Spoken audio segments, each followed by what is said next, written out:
we are going to discuss about gastrulation in AIDS, means chick, right? तुम लोग को पहले मैं बता चुका हूं किस तरह से बर्ड्स में क्लीवेज होता है। पहले एक लेयर होता है दैट इज इपीब्लास्ट और दूसरा लेयर बनता है हाइपोब्लास्ट, राइट? यहां पर देखो ये जो डायग्राम है, इस डायग्राम में ये वेंट्रल साइड है, right? And this is dorsal side, it's cross section है, लेटरल सेक्शन। वेंट्रल साइड इनकी होगा, ये डोर्सल साइड, राइट? और इसका ये क्रॉस सेक्शन का ये बताया गया है, राइट? अब देखो इसमें है क्या, समझने की कोशिश करो। ये तुम्हारा कौन सा लेयर है? Epiblast, right? इपीब्लास्ट है, ओके? ये जो तुम्हारा लेयर है जो कि आगे चल के इंडोडर्म बनेगा, राइट? आगे चल के इंडोडर्म बनेगा, राइट? और this is coming under the area opaca का ये इपीब्लास्ट, राइट? और ये एरिया पेल्सिडा का इपीब्लास्ट, राइट?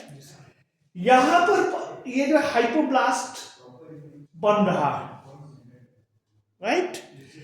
ये जो है ये कोलर सेल कहा जाता है, कोलर सिकल सेल है, राइट? अब see first of all what is happening, there are formation of primary hypoblast running toward the collar sickle cells. See that hypoblast running toward the collar sickle cell, and this is primary hypoblast cell. Again, what is happening that here, see that primary hypoblast cell, and here this color, this is secondary hypoblast cell, right? In between epiblast and hypoblast there is a space, and that space is blastocele. अब यहां पर देखो ये जो red colour है, ये red colour ये migrate होके जो है वो ब्लास्टोसील में आ रहा है, राइट? और ये जो लेयर है, ये वाला, ये लेयर जो इसमें यहां अभी नहीं दिखाया गया है, थोड़ा सा आगे जाने पर शायद दिख जाएगा, सीधा ये वाला,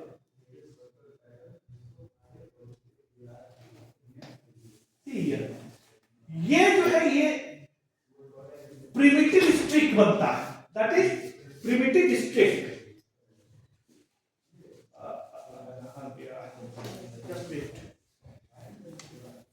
ये जो लेयर है, ये वाला, ये प्रिमिटिव स्ट्रिक बनता है, ये वाला प्रिमिटिव। अब एक प्रिमिटिव स्ट्रिक क्या है ये समझना है।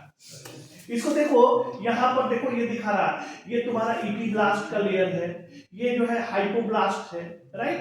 ये जो है कॉलर सेल्स है, राइट? कॉलर सेल्स है, और ये जो आगे जाके ये देखो कॉलर सेल्स, इपीब्लास्ट, और यहां पर देखो प्रिमिटिव स्ट्रिक जो है ये बन रहा है।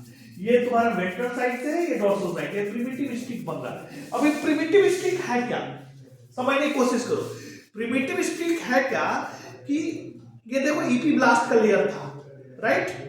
और उसके नीचे क्या है? हाइपोब्लास्ट का लेयर, राइट? और यहां पर ऊपर से लेयर आगे पर ये थोड़ा सा स्टिक लाइक स्ट्रक्चर जो है वो फॉर्म होता है, राइट? और ये स्टिक लाइक स्ट्रक्चर देखो, जहां पर बहुत सारे सेल्स आके इकट्ठा होना शुरू हो जाते हैं, राइट? तो ये जो है ये प्रिमिटिव स्टिक यहां पर बना, और ये प्रिमिटिव स्टिक जो है ना वो आगे की तरफ बढ़ता है। ये प्रिमिटिव स्टिक जो है वो आगे की तरफ बढ़ता है। ये नेक्स्ट फिगर,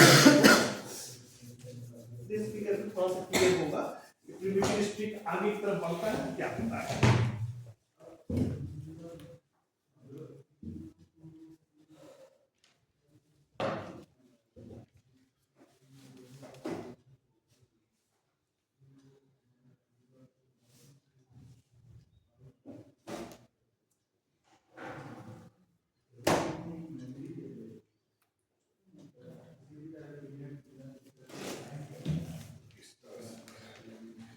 ये बाहर का एरिया, एरिया ओपाका का मतलब क्या, यॉक ज्यादा है, ओके।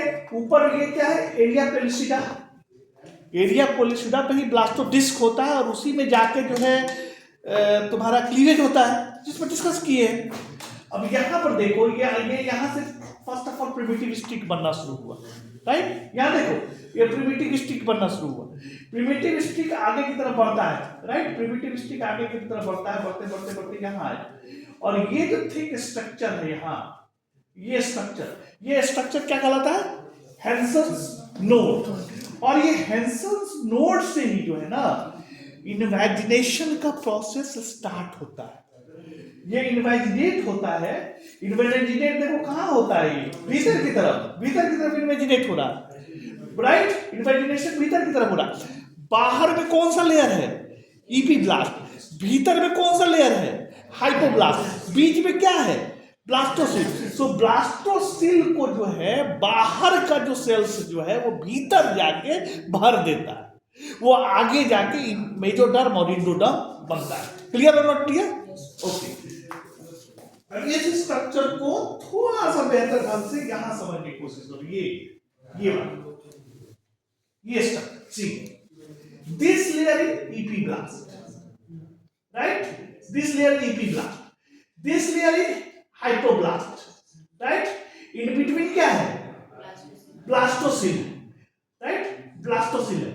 यहां पर जो है वो प्रिमिटिव स्टिक बना, प्रिमिटिव स्टिक आगे की तरफ इन्फो बढ़ता चला गया। ये टॉप पर जो ये प्रिमिटिव स्टिक का स्ट्रक्चर है, this structure is known as Hensen's node. Hensen's node से माइग्रेशन शुरू होता है, इन्वेजिनेशन शुरू होता है। तो सबसे पहले जो इन्वेजिनेट किया वो इंडोडर्म इन्वेजिनेट किया। इंडोडर्म जो है वो भीतर चला गया, कहां चला गया, इंडोडर्म भीतर चला गया by the process of invagination. Then आपको प्रीकॉर्डल मेजोडर्म जो है वो भीतर गया, राइट। आगे जाके पढ़ोगे प्रीकॉर्डल मेजोडर्म क्या बनाता है। देन फर्दर जो है कॉर्डल मेजोडर्म जो है वो अंदर गया वहीं से, राइट। और ये आगे ऐसे बढ़ता शुरू होता है। यहां पर जो है हेंसन्स नोड के पास ये जो प्रिमिटिव स्टिक का जो स्ट्रक्चर था, यहां से क्या भीतर जा रहा है, that is going on somites. Somites जो है ये भी मेजोडर्म बनता है आगे जाके, सोमाइट्स जो है वो भीतर जाता है, राइट। और फर्दर ये जो है यहाँ पर ये देखो, यहाँ फिर माइग्रेशन होता है और लैटरल प्लेट ऑफ मेजोडर्म जो है यहाँ एंट्री करता है, राइट। तो इन दिस वे इंडोडर्म और मेजोडर्म का एंट्री जो है वो भीतर होता है, राइट। ये हाइपोब्लास्ट है, राइट। ऊपर ये जो है फर्दर यहाँ देखो, इसमें जो है कुछ लेयर जो है ये इपीब्लास्ट का लेयर है, और ये लेयर भीतर वाला जो है वो माइग्रेटिंग सेल्स है जो कि मेजोडर्म और इंडोडर्म बनता है। क्लियर और not clear? So in this way, in the case of chick, right, gastrulation is going on. Gastrulation is nothing, this is just the movement of cells and formation of three germ layers, that is ectoderm, mesoderm and endoderm. ये gastrulation होने के बाद organogenesis होगा। और organogenesis का मतलब क्या, कि पर्टिकुलर ऑर्गन पर्टिकुलर जगह पर पर्टिकुलर टाइम में फॉर्म हो, और इसके लिए एक जीन होता है जिसको हॉक्स जीन कहते हैं। हॉक्स जीन का काम क्या है कि ये पर्टिकुलर ऑर्गन को पर्टिकुलर टाइम पर बनाता है, पर्टिकुलर जगह में बनाता है, राइट। अब ऐसा तो नहीं है ना, यहाँ आंख है और यहाँ आंख बन जाए तो क्या होगा, खराब लगेगा ना। यहाँ ओठ है और ओठ यहाँ बन जाए, क्या होगा, खराब लगेगा। तो ये कौन करता है, हॉक्स जीन। हॉक्स जीन जो है देखो, गैस्ट्रुलेशन होने के बाद सब चीज पर्टिकुलर जगह पर पहुंच गया, सेल्स जो है वो पर्टिकुलर जगह पर पहुंच गया। गैस्ट्रुलेशन का यही इंपॉर्टेंस है।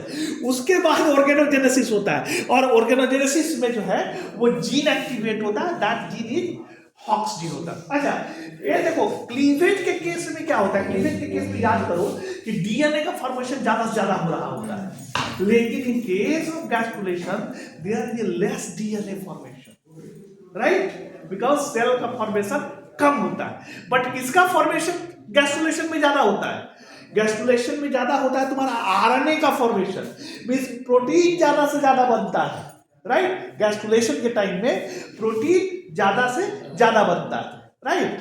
अब यहां पर देखो हेंसन्स नोड हमने बात किया, ये हेंसन्स नोड जो है just equivalent to amphibian blastopore leaf, right, उसके इक्विवेलेंट है, राइट। कई बार ये क्वेश्चन पूछता है, क्लियर और नॉट क्लियर। तो गैस्ट्रुलेशन इस तरह से तुम्हारा किसमें होता है, स्टिक में होता है। अब जो है हम थोड़ा सा गैस्ट्रुलेशन ड्रोसोफिला में समझने की कोशिश करते हैं, राइट।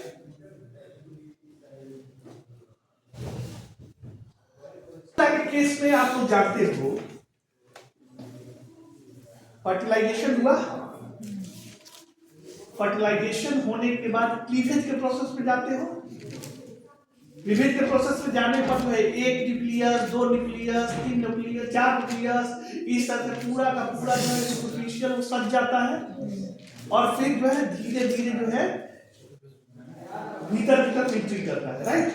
अब देखो इसके केस में क्या होता है, ड्रोसोफिला केस में ये देखो, ये सबसे पहले वेंट्रल फॉरो बनता है, मतलब वेंट्रो साइड में फॉरो का मतलब क्या हुआ, खाली जगह।